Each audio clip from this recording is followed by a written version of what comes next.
Alguma vez pararam para pensar como é que passamos de não saber andar para, de repente, sermos capazes de conduzir um carro? É um processo quase mágico, não é? E é algo que fazemos a vida inteira. É o ato de aprender. E nesta análise vamos mergulhar a fundo nisto e perceber porque é que esta capacidade é, na verdade, o grande superpoder da espécie humana. Ora bem, olhemos para esta diferença. De um lado, o instinto. É quase como um programa de computador que já vem de fábrica. Um pássaro, ele simplesmente sabe como construir um ninho. Ninguém lhe ensinou. Agora, do outro lado, estamos nós. Ninguém nasce a saber construir uma casa, pois não, mas podemos aprender. Podemos seguir um plano, adaptar-nos. E é precisamente esta flexibilidade que nos dá uma vantagem evolutiva gigante. Ok, então, de onde é que vem esta flexibilidade toda? Esta capacidade de ir de uma simples planta a um edifício inteiro? A resposta, como já se deve estar a adivinhar, está toda aqui, na nossa extraordinária, fantástica capacidade de aprender. O nosso superpoder de aprendizagem. É sobre isto que vamos falar agora. Como a experiência molda o nosso mundo. Porque, pensem bem, para a maioria das outras espécies, o instinto é rei, dita quase tudo. Mas para nós humanos, a história é outra. É a experiência que está ao volante, é a experiência que nos molda, que define quem somos e, bem, tudo o que fazemos. E o que é que ganhamos com isto? Bem, o poder da adaptabilidade. É imenso.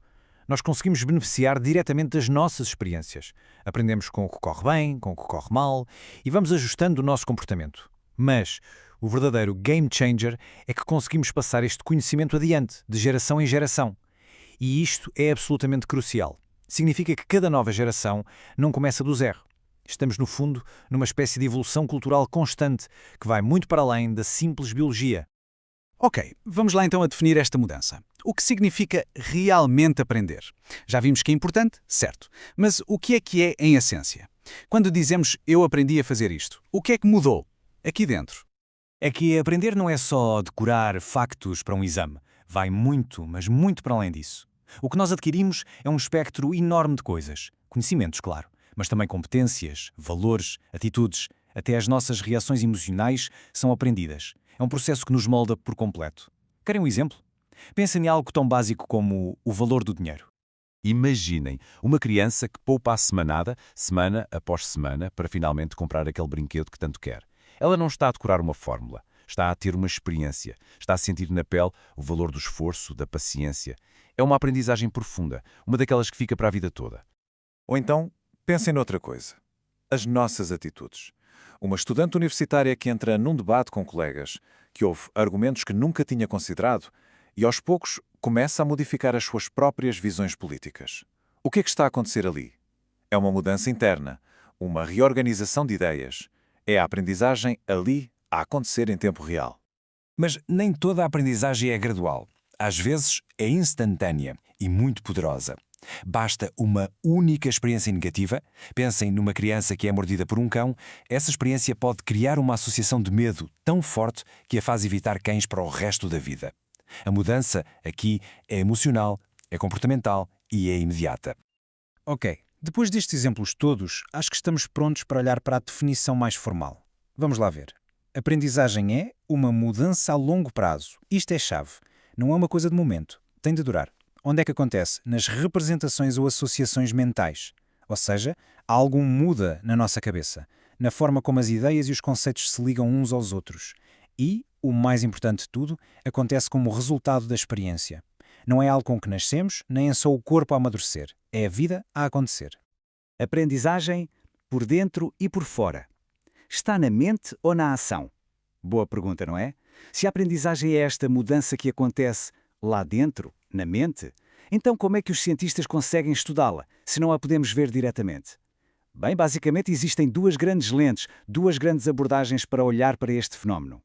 É assim, de um lado temos a visão cognitiva. Esta gente quer espreitar para dentro da nossa cabeça, para a tal caixa negra, e perceber o que se passa lá dentro. Os pensamentos, a memória, como é que as ideias se formam. Por outro lado, temos a visão comportamentalista. Eles dizem, não conseguimos ver os pensamentos, por isso vamos focar-nos naquilo que podemos ver. E o que é que se pode ver? A mudança no comportamento. Uma diz que a aprendizagem é uma mudança mental, a outra diz que é uma mudança de comportamento. A verdade é que precisamos das duas para ter a imagem completa. Então, como é que um cientista sabe que alguém aprendeu alguma coisa? Bem, ele procura por provas. sinais observáveis, e há pelo menos 5 bem claros. Primeiro, a pessoa começa a fazer algo novo, tipo atar os sapatos pela primeira vez. Segundo, a frequência com que faz algo muda, para mais ou para menos. Terceiro, a velocidade.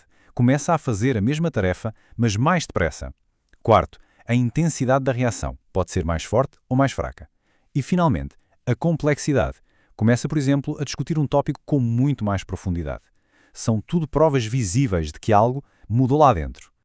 Vamos agora espreitar os bastidores da ciência da aprendizagem. Como é que se estuda este processo tão incrível? Como é que os investigadores chegam a estas conclusões? Essencialmente, a investigação segue 2 grandes objetivos. Por um lado, temos a chamada investigação básica. Aqui, o motor é a pura curiosidade. A pergunta é: como é que a aprendizagem funciona? Ponto final. O objetivo é expandir o conhecimento, só por si. Depois, temos a investigação aplicada. E aqui a pergunta é muito mais prática. Ok, com o que já sabemos, como é que podemos resolver este problema aqui e agora? Como é que podemos melhorar um ensino numa sala de aula, por exemplo?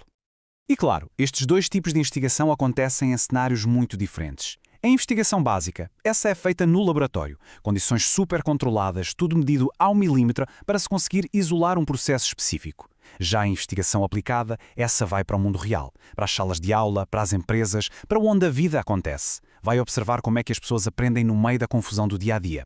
E atenção, nenhuma é melhor que a outra. Elas precisam uma da outra. O que se descobre no laboratório pode ser aplicado no mundo real e os problemas do mundo real inspiram novas perguntas para o laboratório.